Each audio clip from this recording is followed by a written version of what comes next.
Welcome to the Firepreneurs Podcast. I'm your host, Jeff McDowell Jr. And I'm Bennett Grove. Between us, we have 20 years of firefighting experience. And over 15 years of experience building, growing, and leading small businesses. Each episode, we get after it by discussing leadership, life, and development. We'll also unpack the wins and losses that we've experienced along the way.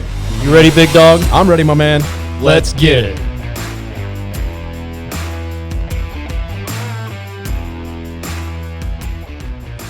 Hello again, everybody. Welcome to the Firepreneurs Podcast. We have a guest with us today, Mr. Chris Estridge. Chris is a classmate of mine from Indianapolis Fire Department. We went through the academy together, a grueling 30-week academy. Chris also owns a gym out in Brownsburg, Indiana. Is that correct? We'd really call it quite Brownsburg. We're out west. Okay. We're 10th and Country Club on Indy's near west side. Gotcha. Yeah. So Chris, during our academy, was also a squad leader. So testament to him that he led a group of our classmates through academy and helped them along, gave them some guidance along the way. And Chris is a great person all around. I have no doubt he'll be a great fireman in his career. Before we get too much farther, though, I do want you to tell us a little bit about your gym. Tell us about what you do. Yeah, so as you kind of alluded to, I lucky enough to be the sole owner of Edge Fitness and Strength on the west side of town here in Indianapolis. Been doing it for 7 years. Honestly, by the grace of God, I just happened to be in the right place at the right time to get that gym started. I went to Ball State for my exercise science degree. Graduated from there. Sure. Got done. Absolutely right, sir. Got done with pursuing my degree. Got done with my internship, and at the time, my brother-in-law and his business partner owned a CrossFit gym right in the same area, and so they were looking at that moment. They're on the brink. Do we, continue to operate as we are, or do I bring somebody on, kind of more a full-time kind of role, to try to see if we can't push beyond that hump. And so they decided to bring me on full-time as a coach, did all the programming, coached majority of the classes that they offered. I would say about 6-7 months in, they kind of had a little bit of a falling out, decided to focus more on their full-time careers as police officers and the growing families that they had. And so the gym decided to close. But in that wake, I had about 30 or so clients of the gym that was still interested in working with me.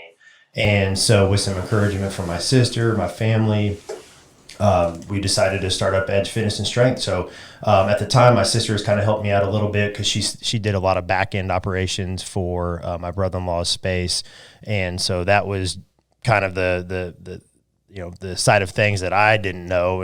I don't punch numbers. I'm a coach. And so she kind of helped get that off and running. And, I actually ended up transitioning shortly thereafter, maybe about 3 months of her and I going together, of just it being me. And so fast forward, 7 years later, here we are.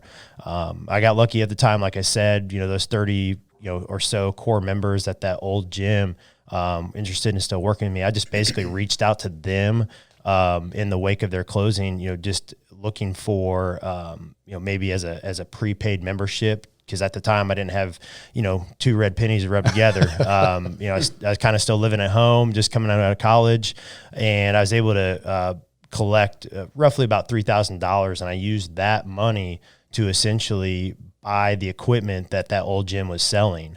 And so I stocked our space, got it up and running, and basically that first year more or less kind of worked for free. I was kind of paying back those prepaid memberships. Right. Luckily, able to stay at home with my dad, rent free. There's a lot of good things, collected into one that helped me kind of get things up and running. And so, like I said, been in operation 7 years. The first year it was just me. Got about to that 1 year mark. I was able to make one part-time hire. We transitioned out of our, about 1,500 square foot space to where we are now, which is about 4,000 square feet. Nice. I now have, at one point I had a couple of full-time coaches. We kind of did some transitioning. And then now we're at about 7. There's 7 part-time coaches plus myself operating Edge Fitness. So We specialize in group training. We do group strength and conditioning. We do group kind of boot camp stuff. I think what I consider us being different from other spaces is just our willingness to go the extra mile. We create a great sense of community, a space where everyone truly is welcome. All shapes, sizes, backgrounds, experiences, all are welcome in our space. Wherever you're at, we meet you where you are. And I like to think that that's kind of what helped us be, semi-successful, over those years. Yeah, that's awesome. I know you guys do an annual Murph event, some other kind of cool events like that to get people involved. Yeah, well. yeah. So we participate in Murph for sure. Absolutely, we've done that ever since conception. And then one of the other things that we've done over the past 3 years. Unfortunately, COVID's kind of put a bit of a damper on this, but prior to that, the last Saturday of every month, we would do a fundraising workout. Okay. So we would highlight a bunch of different, local charities or just local causes, maybe a family in need. This time of year, especially around the holidays, we'd do a lot for local elementary school, get a list of kids that are, having a hard, their families are having a hard time this time of year, struggling to provide gifts and that sort of thing. So raising money, go out and buy a bunch of toys, wrap them up. And, so like I said, we just do that all year long. For just different causes, different organizations. And it's nice. I mean, it's twofold. It, helps us feel good. It serves our community as well. And it's a free opportunity for folks to come in, check out what we do, see the space. And, if they obviously decide they want to pursue a membership, we'll make that happen. Yeah, that's awesome, man. Giving back to the community is big, and obviously the fire department, big sense of service and giving back there. Couple things I want to touch on. You mentioned that the first year you worked for free.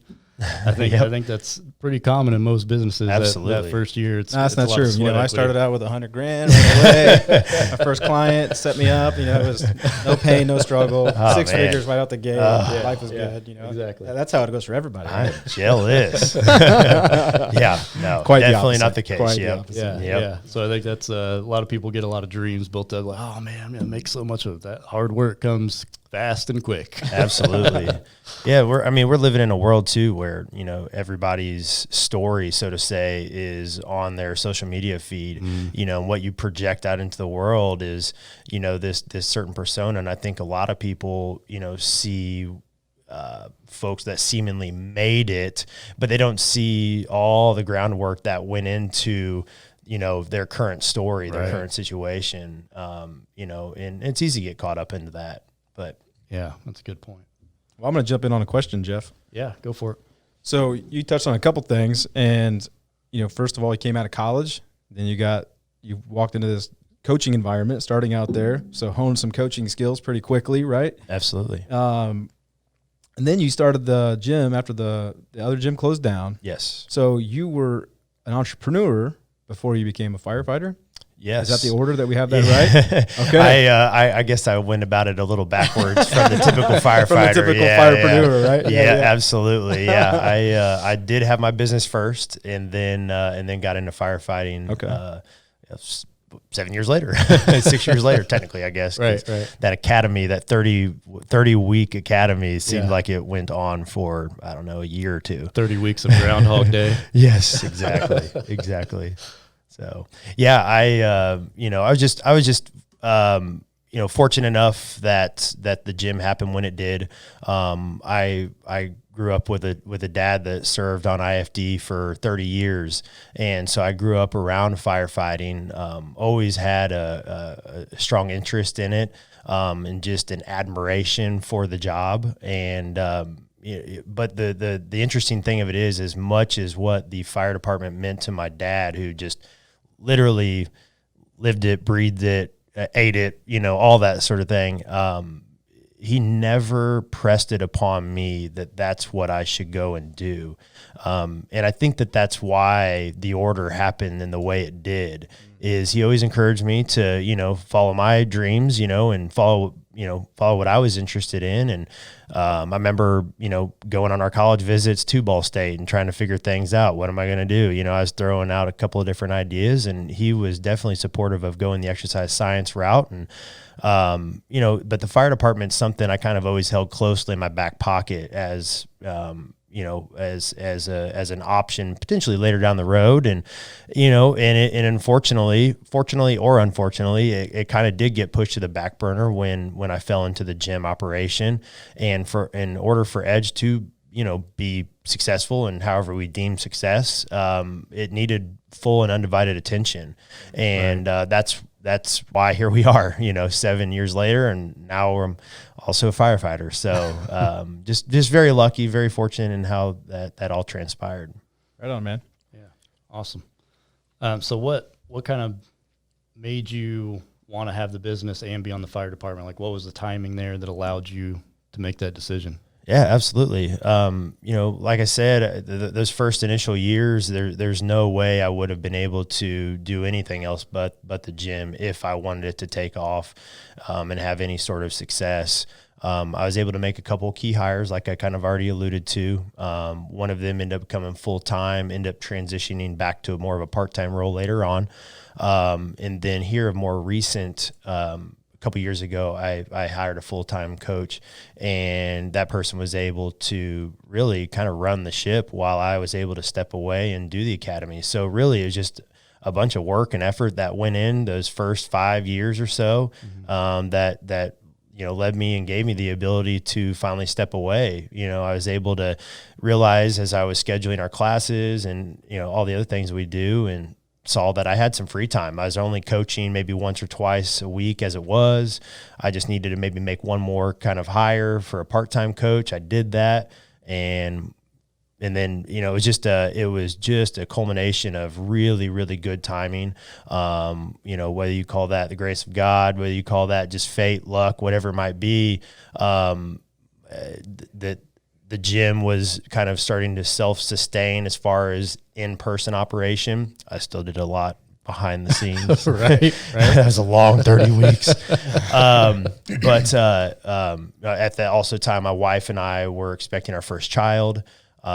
She owns actually a business of her own out in Plainfield. She owns a women's clothing boutique. And so she was kind of running that. So, we had some stability, but, with a kid coming on, and as owning businesses, there's also this thing called insurance, and and just being able to kind of have some security for for a long term, and especially for a growing family. And I happened to see, I think it was on Facebook actually, IFD was putting together a process, and it was just like the light bulbs went off. It's like, now I think's the time. And I'm pretty sure I knocked my dad off his feet when I told him, like, hey, I'm thinking about applying. I literally, I think he was speechless. And which is a hard thing from what I've heard. Yeah. Yes, he was a talker, that's for sure. And the apple didn't fall too far from the tree. So so I was able to step away, so to say, from Edge, from all in-person operation, apply for IFD, and went through the process that, everyone knows is whatever department it may be, it's a grueling time. There's a lot of leaps and bounds to cover, and just the stress and anxiety of all that. And I was just very blessed to be able to get it on my first try. And I've kind of vowed internally to not take that ever for granted, because I know that that's not the case. I know that, Jeff, I know that wasn't the case for you. And it's guys like you, your story, that encourages me to realize like how precious this opportunity really is. And, so, I don't even remember what the question was at this point, but I hope I answered it. Well, I want to pull on a thread if I can. Yeah. You brought something up, I think it's easy to overlook, because you make it sound so well planned out, because you probably were pretty good at executing this. But I think one thing is, you were able to step back. And so in our world, in the services business, that's kind of what we call getting off the truck, right? So if you're owning a services business, you normally start out on the truck. In your instance, this is probably like in-person operations, for doing the coaching. And that's a big leap for a lot of business owners, is to like get off the truck. Absolutely. You're working that up. You're trying to get some business. You try to make enough money so where you can afford to pay somebody else to do the thing, right? Cut the grass, haul the junk, move the stuff, clean the house, whatever.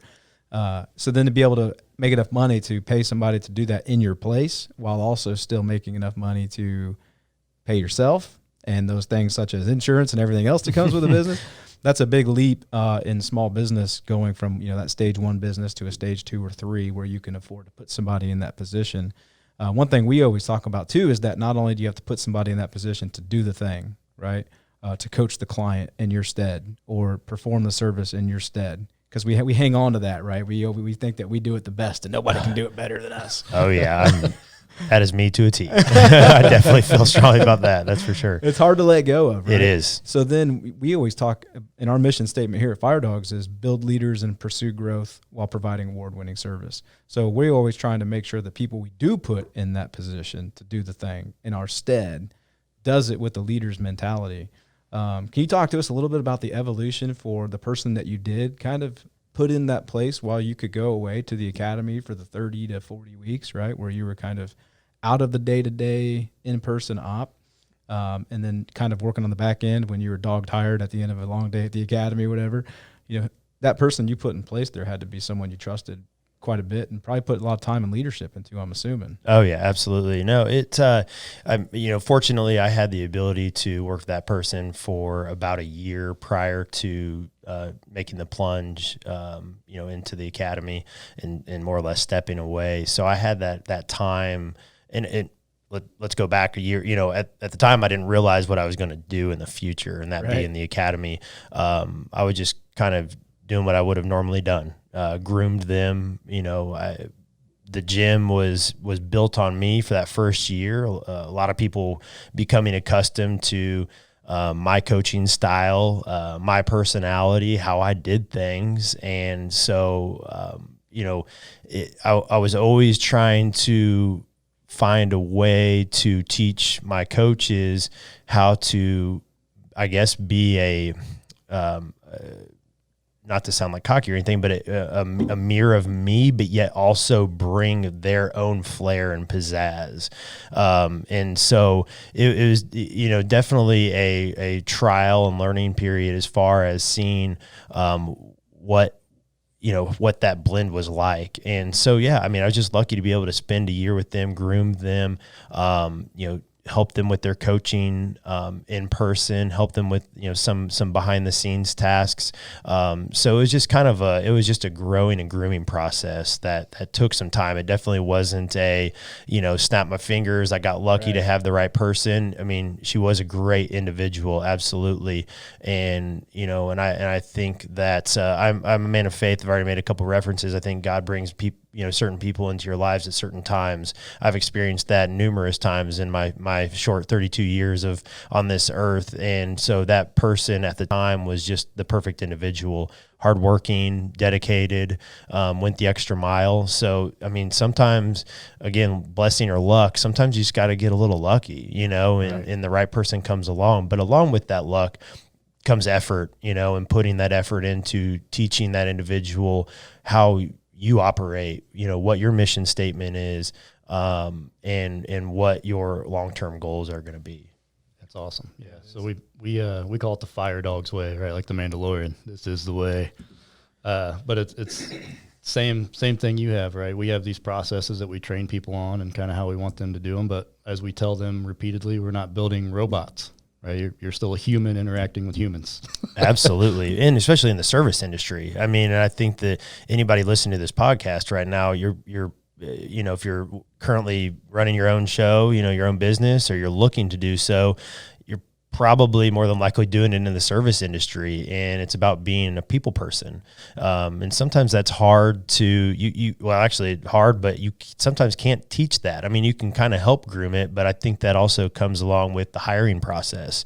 Yep. Making sure that when you're interviewing them, you're asking the right questions, and you're trying to place them maybe in your head, like what kind of role they would be. Will they be a good fit? They could have all these accolades on paper and look really good on paper, but if they can't be the service providing people person, it might not be a good fit. Yeah, that's a great point. Yeah, we talk. I mean, so in our interview process, we did it. We did it perfect from day one. Never had a bad hire. I never made an ass out of myself in the whole time. Everything went really smoothly. Yeah, me too. No, quite the opposite.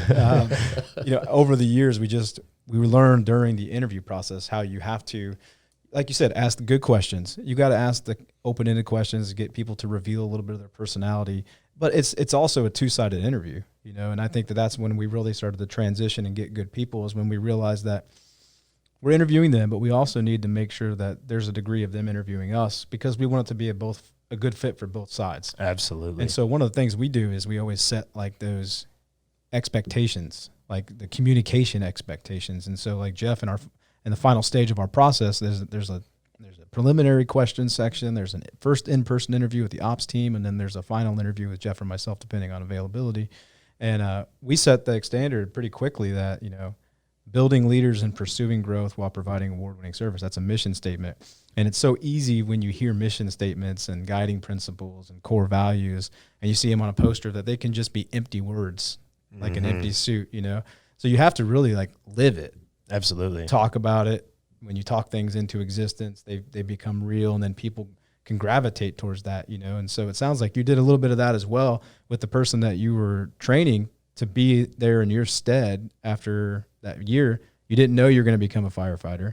You were just doing what was already natural to you, which was reach one, teach one. If somebody's coming into your world, you're gonna teach them what you think is a good way, not just to be a coach or a trainer, but just to interact with people. Yeah, totally. I mean, we're both in service industries, and you have to have that great personal interaction. I've always kind of said that in my space, in the fitness space, that it's nice when somebody comes in maybe with a certification or coaching background of sorts. But I've kind of always said that even if that didn't exist, but they were a good person, I'd rather take that good person, because I can always coach them up on that side of things. It's the other way that you can't sometimes teach. Right. And so, I mean, just, ushering them through that onboarding process of coming, into your business.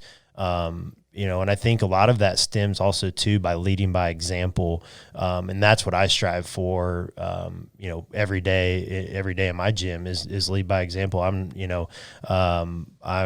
Trust me, I'm not above and beyond, getting in the bathrooms and wiping down toilets and sinks. I just did it last weekend actually, and I think, that display of leadership, of being able to do the down and dirty tasks day in and day out is an example that you set, and a precedence that you set for your employees. I mean, because they're if they're good ones, they're watching. Right. And I like to think that, oh man, Chris isn't afraid to do these down and dirty tasks.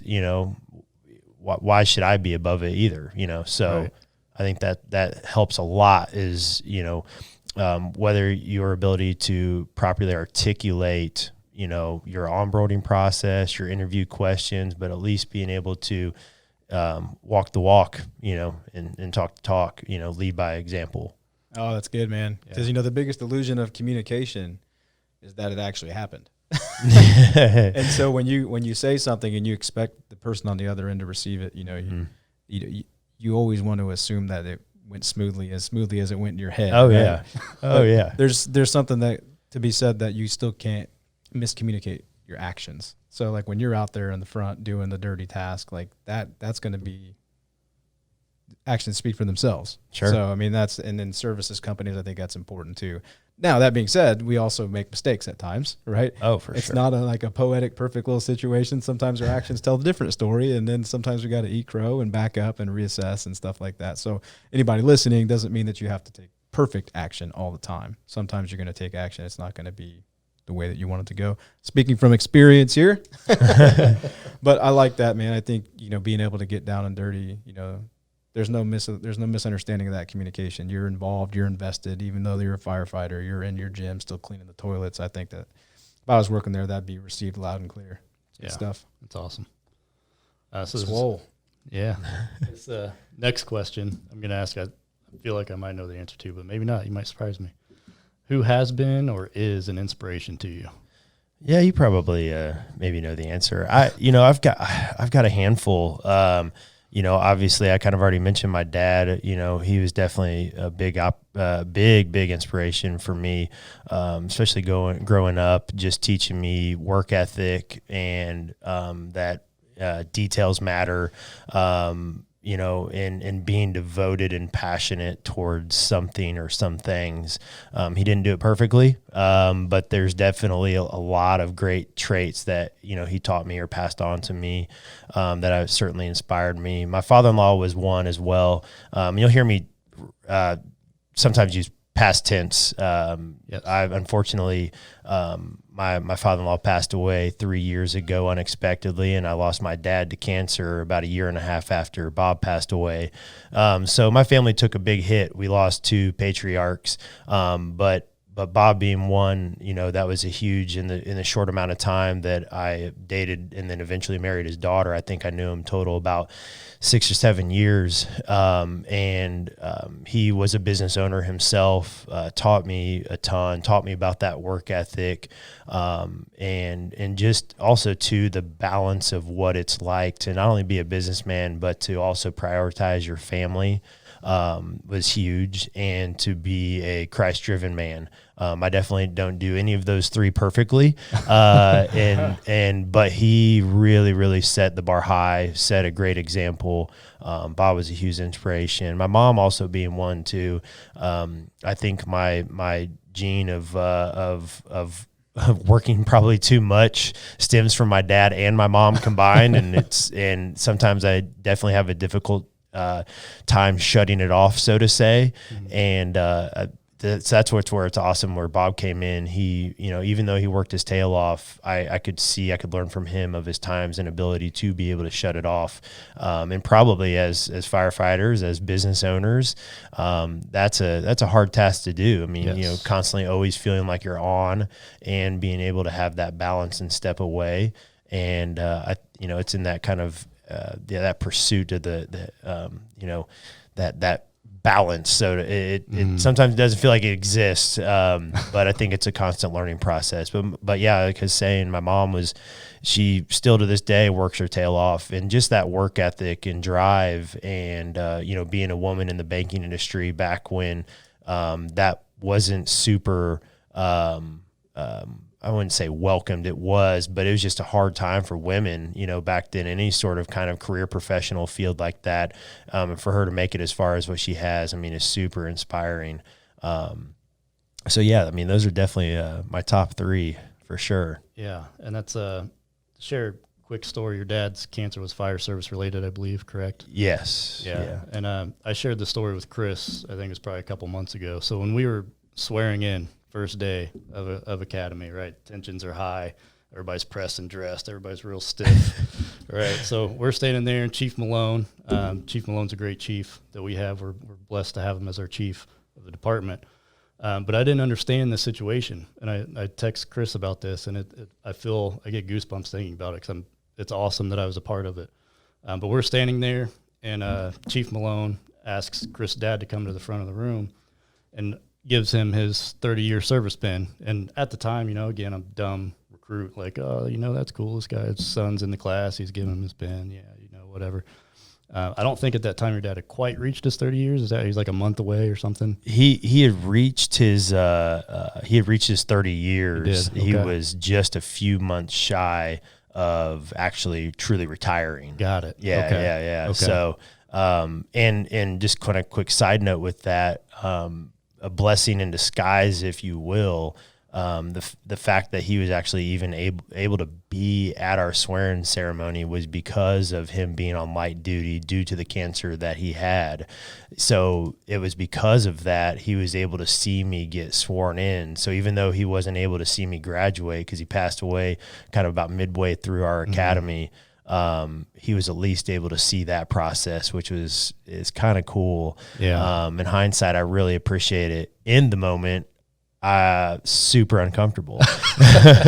Super uncomfortable. I'm like, here I am amongst like 68 other recruits. Right. Me standing up, everybody else sitting down, because Chief Malone called me out. Don't you have a son in this class? And, you know, and I slowly and somewhat reluctantly stand up, and I don't know anybody. Right. And, you know, and I kind of told myself from the get-go is I know, you know, kind of the misnomer that can kind of sometimes come along with being a legacy in the fire department and following in the footsteps of a parent or, you know, another family member.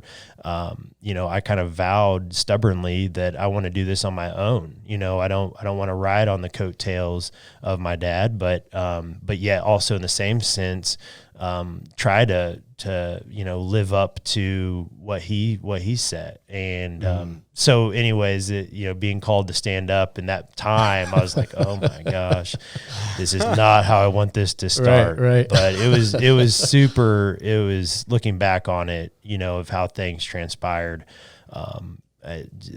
What an awesome thing that was to be able to have that happen. Yeah, it was, man. And again, I feel blessed to have been a part of it, and kudos again to Chief Malone for seeing that and doing it while we're there. So you could be a part of it, and your dad could be a part of that day too. It's just an awesome event, man, to look back on that. And if you don't know, Mike Estridge is very well respected, not just within IFD, but when he passed away, I saw condolences on people's page that are in New York. And so he was very well respected in the fire service across the country. He's an awesome guy. Touched a lot of people and talked to a lot of people. Oh yeah. From what I've heard, again, I didn't have the honor of truly knowing him. I wish I would have, but and I've told you this before too, that you can tell that he's groomed you to be a great person. So I feel like I know him a little bit in that way. So I appreciate that. Awesome to be a part of that moment with you. Thank you. Yeah, of course, man. Well, Chris, I'm gonna pull on that string a little bit if I can. Tug away. You know, it's to lose two people like that in your life. I mean, it's got to be really tough. And in amidst that, you're also going through academy and you're running a business. And this is part of what we talk about in the small business world. Like there's pain in running a business. Oh, right? for sure. And it's everybody's pain could be different. And that's why we talk about this in our company frequently, is that you just never know what's going on in somebody's life. Mm-hmm. So we have to walk with the sense of grace. And even though there's things that happen that are frustrating and and sometimes we do get frustrated, we make those mistakes of like acting out, right? But ultimately you just never know what's going on in somebody's life. So we always try to teach our guys to be, empathetic. You just never know what's going on in somebody's life. Those moments though, in running a business, I think everybody can relate to any business owner that there's some level of pain. They've gone through something in life, What are some things that maybe helped you in that moment where you've got this loss, you're going through the fire academy, you're still trying to persevere, and then you're still trying to keep a business afloat? Because I think at this point you have people that are relying on you to provide and put food on their table, right? Was there books that you turned to? I mean, you're a man of faith. I'm sure the Bible was involved. I mean, what is there other books that gave you inspiration or stories or something along those lines? I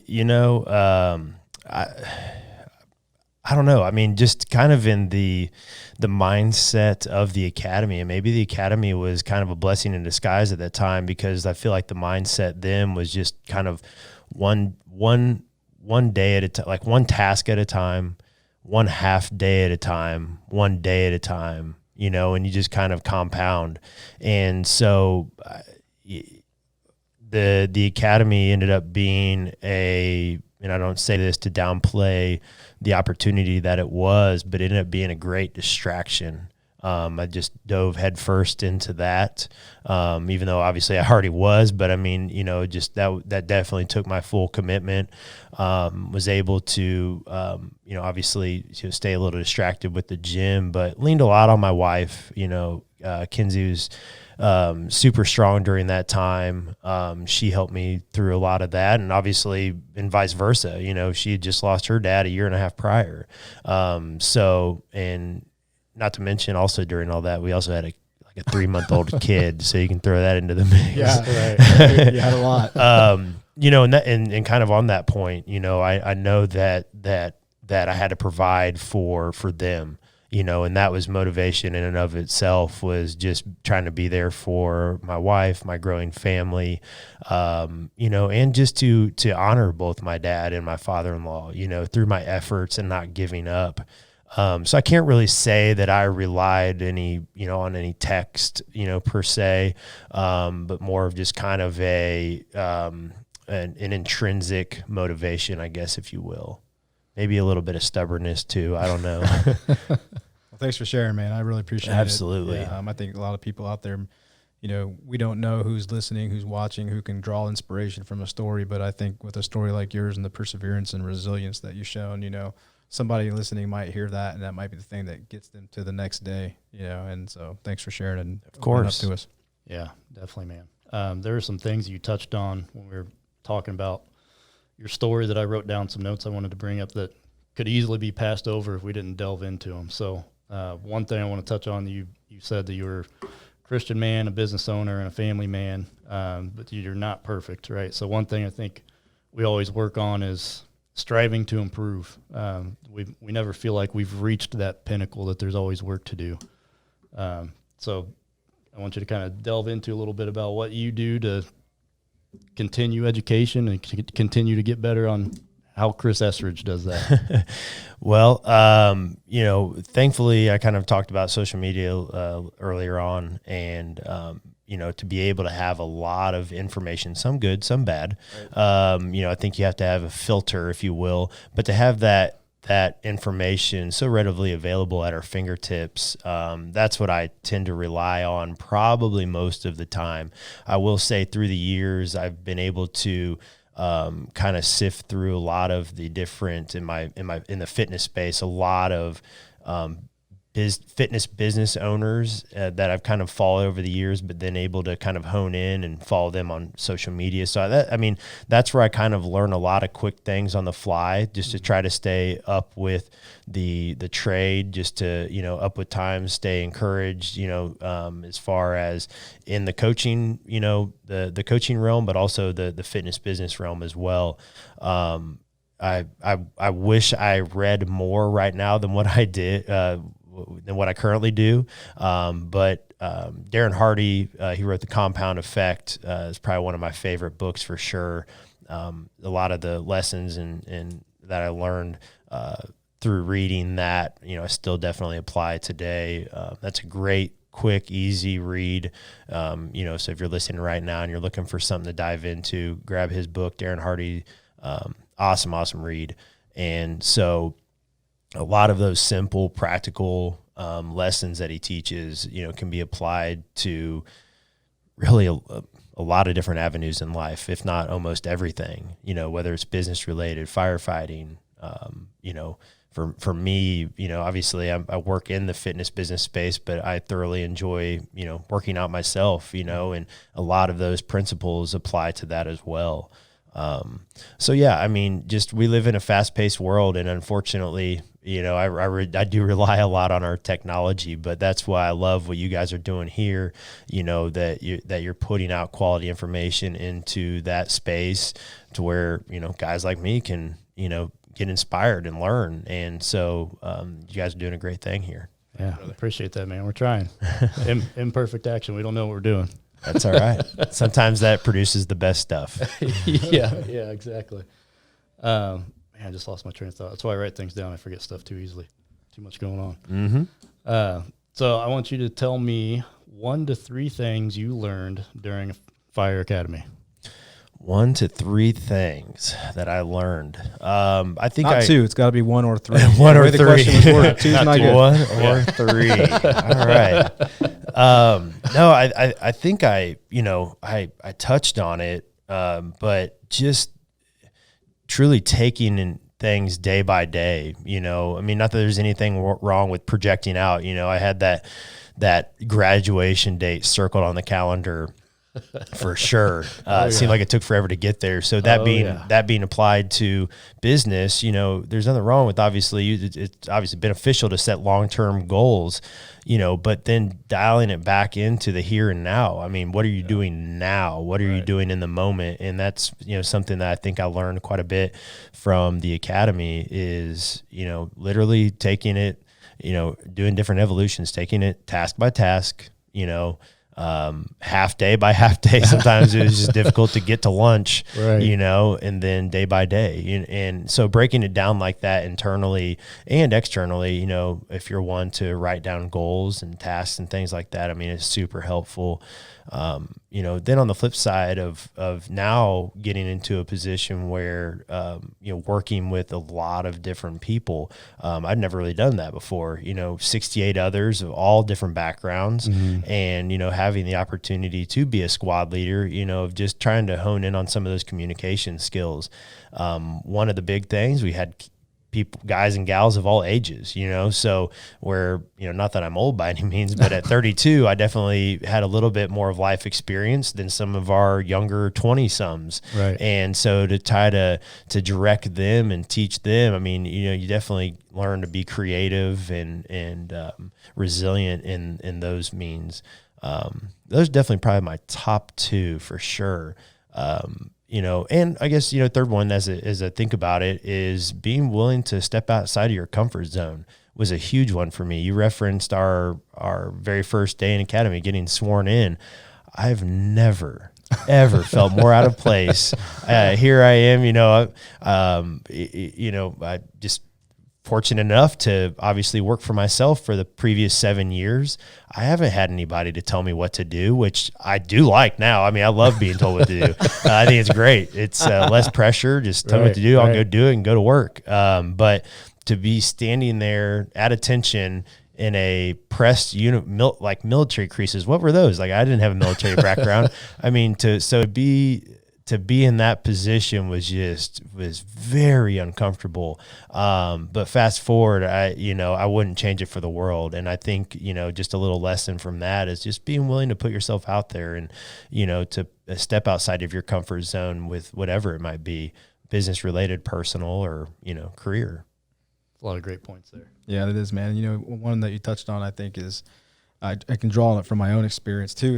Is in the military, when you go through basic training, it's day 1 and 2 are a little bit of a shock. Things are getting pretty squirrely pretty quickly, and things are about to change in your life. And so guys are really having that culture shock of like, how am I going to get through this? Because in that day, they can't see the forest through the trees. They just see this guy yelling at them or whatever, and they're getting their hair cut and they're listening to grown men sob next to their bed. And I remember like, what the hell? People are crying right now. What's going on? Like, my world's flipped upside down, but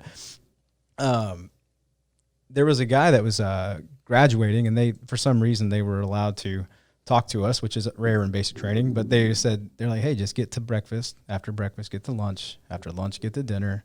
After dinner, shine your boots. And then you wake up the next morning and start over. And it was like, so what they were creating were like they were giving you a roadmap to like create the benchmarks, because sometimes it's hard to see the end, so we talk about beginning with the end in mind. And I think even as an entrepreneur or someone like yourself going through the academy, you're looking for these things but essentially what we're talking about is like stay in the present, because sometimes when we look back, it can be depressing to look back, right? And you look forward, it can be filled with anxiety, right? But when you live in the present, you can find some happiness, or you can find something tangible to grab onto, like, okay, this is how I'm going to get through this evolution, or I'm going to get through this day, or whatever the case may be, is you find those benchmarks, and then like basic training for us, it was like, all right, I'm going to get out of Reveille and I'm going to get to PT, and at least then I can run and stop getting yelled at for a little while, right? And then you go from PT to, get to breakfast, where you get to eat for 45 seconds. And then, you just find these little benchmarks. And I think you touched on that too in the academy. 30 weeks can be a long time, right? And I'm sure you guys face this, especially with some probably younger recruits coming in, that this is their first like formative job, their first formative career, where they're starting to learn structure, right? Oh yeah. And they're probably looking at 30 weeks like it feels like it's never going to end, and so I'm sure that those benchmarks help not only just you, but a lot of people persevere through that, right? Oh, absolutely. Yeah, it did not feel like it was ever going to end. Even though I had some life experience, it was just ongoing. But yeah, I mean, definitely, it was definitely a fun learning opportunity to be able to not only help kind of coach myself to get through some of those things, but then also try to hopefully have what I would feel like, biased, but positive impact on some of those younger individuals and helping them hit some of those benchmarks and, just chip away at it. Yeah. Sure.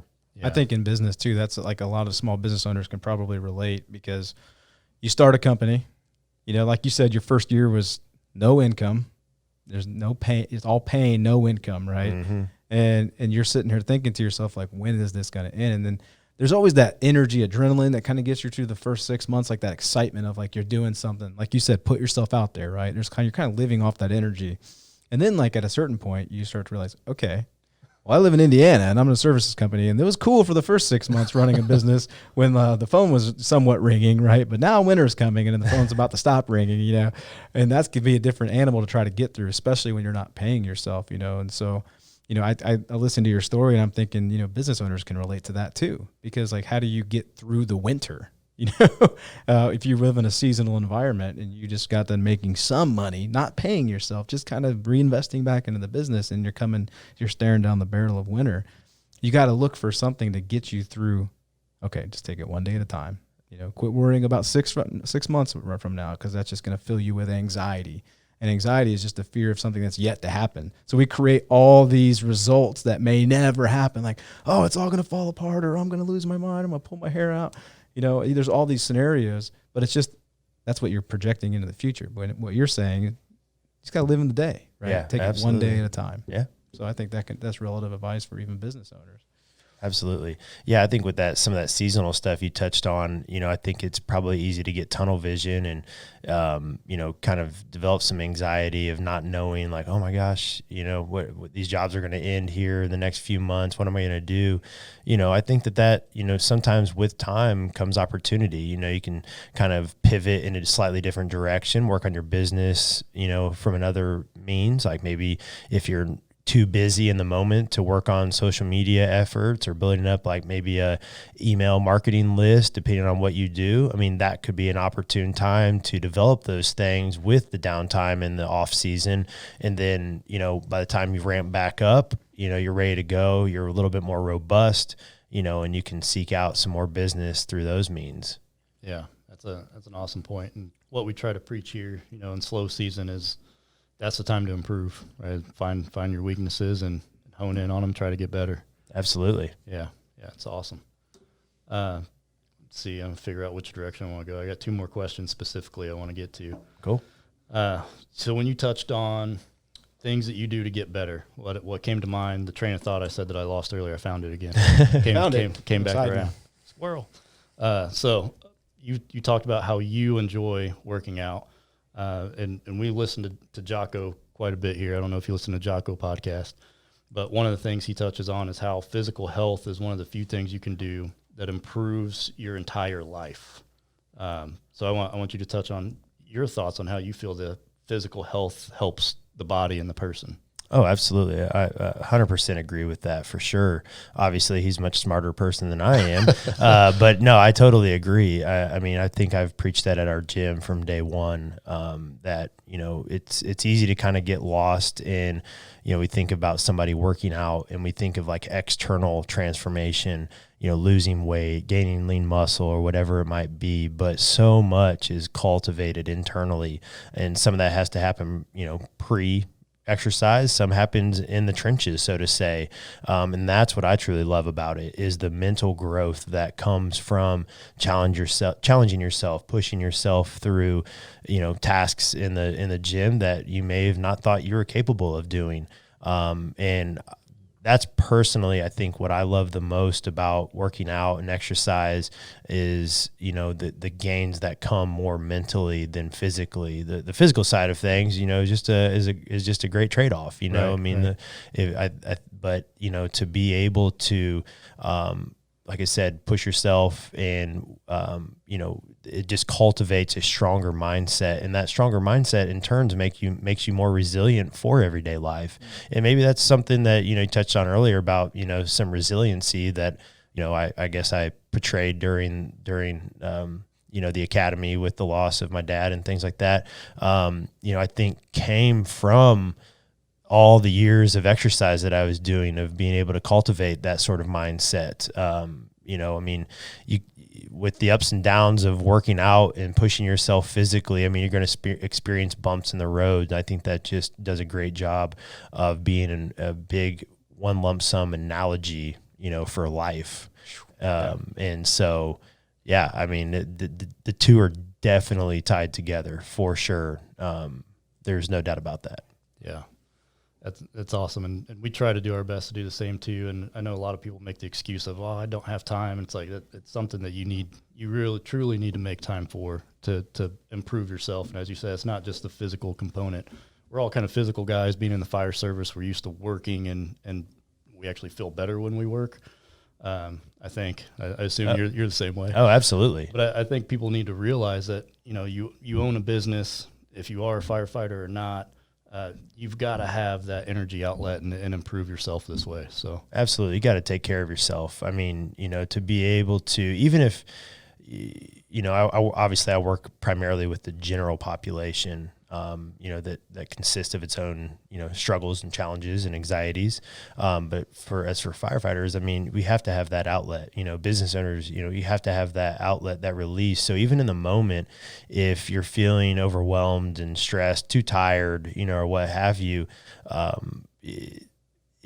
it's amazing, because I experienced that. I'm definitely not perfect. Trust me, probably 80% of the time I don't want to work out, even though as much as I love it, sometimes I just, don't want to do it.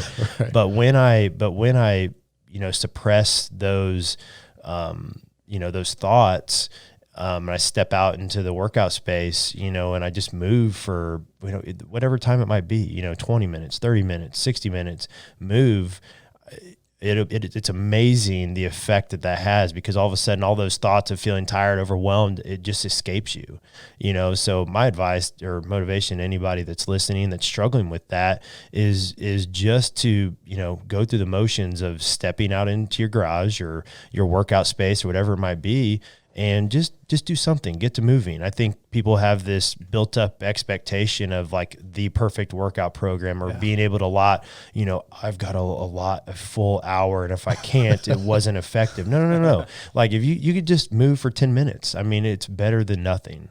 Yeah, that's awesome, man. And specifically to that, I've felt that way and gone and worked out and set PRs when I felt that way.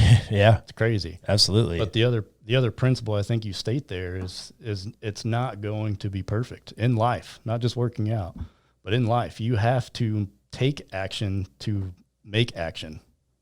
So you can't just sit back and wait for the perfect opportunity. So I think that was a great way to say that. Thank you. Yeah, I have a recommended book too that it's Admiral McRaven. He had a pretty famous speech at the University of Texas. He talks about, you want to change the world, make your bed.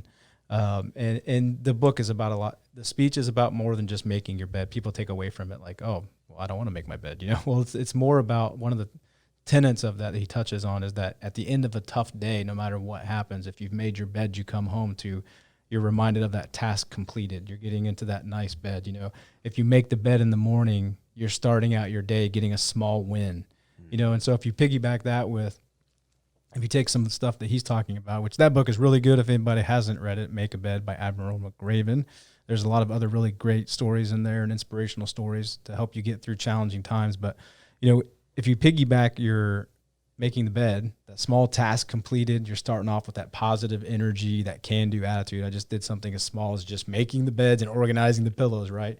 And then you can roll that into maybe not the best workout, or, you don't have that full hour allotted. You may just get 20, 30 minutes on the elliptical, and you may drudge your way through it, right? As the day goes on, you're building that confidence, and then so you don't know what's coming for you each day. There's always going to be problems. Like every day is going to have problems. Tomorrow's going to have problems. Don't worry about those. Just worry about today's. But the likelihood that you overcome those obstacles and problems increases when you've got a little momentum. Absolutely. Making the bed, getting this, even if it's just in a walking workout, something, right, where you can feel like mentally you've created that confidence. So like the mental strength of working out. It's not just the, did you increase your bench, bro? Sometimes it's about, did you increase your mental strength? And, I was at church on Sunday, and our pastor was talking about, and it was really impactful because he talked about the mental health of our country right now. You know, with COVID going on, they did a survey, and I don't remember the poll, so I hate to I'm not giving misinformation. I'm just trying to relay the message here, which was the poll stated that like 32% of the people that were polled in March and April, like, were anxious or worried about the future, the outcome of everything with coronavirus and what was going on. So that was in March and April, right? They repolled in like July timeframe, and it was like 52%, right? So now here we are in November, and if you take that trend to November, where we've had the election, we've had coronavirus is getting ready to go into its second swing here, so to speak, and then we have some of the stuff going on in our world, right, in our race relations, and trying to work through some of these systemic problems. Like, it's a lot. You know, so if you take that number, I can only imagine that 52% is now probably closer to like 67 or 70 or something to that effect, meaning that 1 out of 2 people are dealing with something upstairs, you know, in their heads, worried about what's going on. And so this comes back to, you know, walking with grace, knowing that you just never know what somebody's dealing with, right? So try to walk with grace. But it also comes back to if you can encourage, inspire people to take those little victories, you might be giving them that, like you said, through the academy, setting those benchmarks, right? Or in basic, you get to lunch, you get to breakfast, right? Or coming full circle here, like if you get up and make your bed, right? And you just get a little win to start the day, right? And then you go out and you do a walk, you know, you walk, 3,000 steps, or you get on the elliptical, or maybe you just do some light bench, just something to get a small mental victory, man. That's just, to me, that's always been the power of exercising, because inevitably, if I do those things, I always feel better about myself. And it always gives me this, like, I can't tangibly say it was this percentage of like positivity for the day, right? But it's just something that you're carrying it with you and you don't even know. So that when you do come across those obstacles, they don't seem as big, they don't seem as challenging to overcome. And I'm sure that with your business, I mean, you're doing that in spades with people right now. Oh yeah. I was just literally, you crawled into my brain. I was just thinking about that. I just emailed a member the other night who's just struggling with some motivation stuff. And, I told that person that, to paraphrase what I said, is they said they're struggling with motivation. And in my opinion, if you're constantly looking for motivation, you probably aren't going to get very far. I think that taking action cultivates motivation, so to say, because usually when you take action, you start to, as you alluded to, accumulate those little wins, those little victories. You start accumulating those. All of a sudden, you have that euphoric feeling. You start feeling more motivated. So, instead of looking for a source of motivation, which maybe that initially is what get you started, like, hey, I've got a family I need to, provide for, I need to be in shape for, I've got a career as a fireman that I need to, that's one thing I'm learning. You may not fight fire every single shift by any means, but there might be a time where it comes, and I sure as heck want to be as ready as I can be to not only make sure I come home, but my brother and sister working beside me, they're going to get home too, my whole crew. Right. And, that you could use those kind of, those things as motivation to get you started. But if you're constantly in that, motivation is very elusive. It's very flighty. Those things are only going to get you that far. So action, in my opinion, is what will drive that motivation. So just take that step, make the bed, that'll help motivate you to kind of progress and move on. That's good stuff, man. That's gold. It's awesome. It's great stuff. I've got one more question I want to leave with. You mentioned this earlier, but I saved it because I knew I had it written down here to touch on last. So tell me what it means to have a family while being a firepreneur. Kind of with that, how does it drive you, and how do the pros outweigh the cons? Because it can be very easy to just do your firefighter career and, your case, having the business before, possibly look at selling it and making some money and cashing out and just doing firefighting. So tell me what it means to do both, have a business and be in fire service while having family.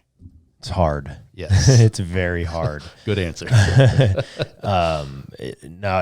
You literally touched on it. The pull is a strong one as much. I knew I would love being a firefighter, I just didn't know how much. And I mean, it's the best job in the world. It truly is. I thought I had the best job in the world running my own gym, which, don't get me wrong, is still amazing, still, great. But there's just something different about the fire department. Yeah. And so that being said, I mean, the pull to, as cash out, so to say, is there. I mean, especially when I've got a young family at home. I talked about my son that was born shortly after our academy started. We have another one now. We have two under two. And, to see them growing up and, to not want to miss out on that is huge. And I feel that pull. But what I also feel the pull of is the space that I've created at Edge is the community that's been created and the people that are in it.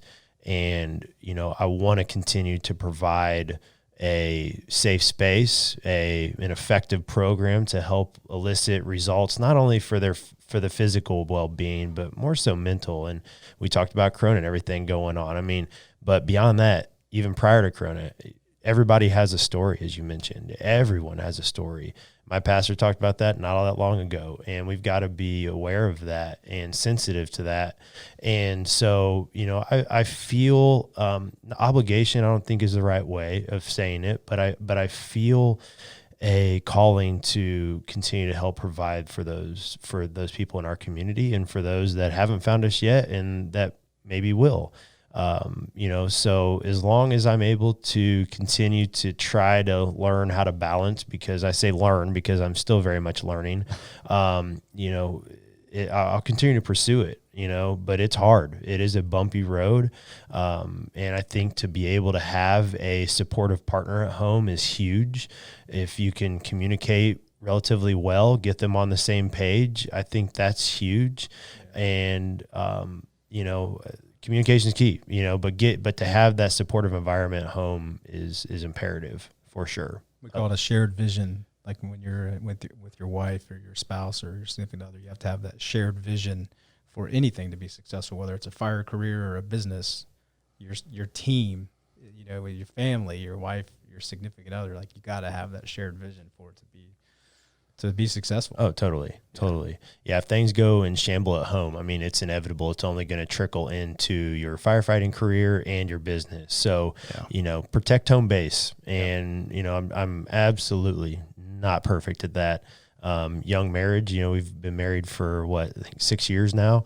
And so learning every day, but to aim to have that good communication, that supportive environment at home is number one. And, but in general, it's hard, it's right. Definitely not all rainbows and unicorns. No. That's for sure. Yeah. The other thing you touched on there that we touched on in a previous podcast is your why. So the gym is the mission that you have there is important to you, right? It's a part of you. It's a part of, that the character that gym is built is from you, right? You started the gym. So I think it's important that people understand that when things get rough and tough and you start to have those feelings, you go back to your why. Why am I doing this? And you probably ask yourself that, why am I still doing this? Because it's important. And it really means it really means lately. Something to you. Yeah. I mean, Corona has been, it's posed its challenges. It's definitely increased my workload and mental workload, so to say. A lot of considerations, especially in a gym space, and so it's been tough, but we've navigated through it, I think as well as we probably can. And I mean, just constantly have to stay driven by that why. I talked about the Darren Hardy book earlier, The Compound Effect. He talks a lot about that, the why. He called it the why power. Don't rely on motivation, rely on your why power. And if you have a strong why, which in my case, it's the family, number one, my wife and my two boys, I want to set a precedence for them, show them what it's like to hopefully be a decent man and human being. And, hopefully they turn out to be okay.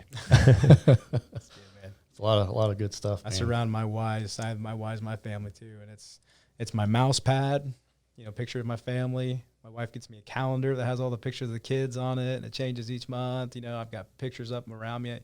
my why, when you pick your power why, I like to surround it with me too. So when you have those moments of weakness, you have something it's right there. Absolutely. Push you through those little hills that you're like, I don't want to climb that hill today. You need that extra little push, and surrounding yourself with your why, I think, is important.